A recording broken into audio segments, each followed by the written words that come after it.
अस्सलाम वालेकुम और न्यूज़ के साथ मैं हूं सबा कामरान। खबर शामिल करते हैं कराची से माशाल्लाह थाना जमान टाउन की कार्रवाई। 13 तारीख को गरीब नवाज मार्केट में डकैती की वारदात करते हुए फरार हो गए थे, जिसकी सीसीटीवी फुटेज पुलिस को मौसूल हुई और कल जमान टाउन पुलिस की कार्रवाई। मुलजिमान गिरफ्तार। एसएचओ जमान टाउन और एसएचओ अवामी कॉलोनी का शुक्रिया। रिपोर्ट कर रहे हैं शेख कमाल ऑन न्यूज़ कराची। ये जरा जल्दी सेंड कर अरे दीजिए रिकॉर्ड यार, हो रही है, ये ज़्यादा क्लियर है। रिकॉर्ड हो रही है ये। रिकॉर्ड हो रही है। हाँ, यहाँ पर रिकॉर्डिंग हाँ जल्दी रिकॉर्ड करिए। ये ज़्यादा क्लियर है, ये सही है। हाँ। अच्छा नंबर तेरा क्या है? 0323 290 290 2305 290 2305 2305।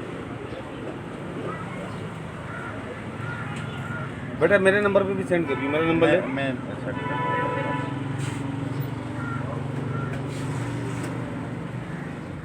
नंबर बताएं। लाइक करें, कमेंट करें, शेयर करें और बेल आइकन को प्रेस करना मत भूलें। देखते रहिए ऑन न्यूज़।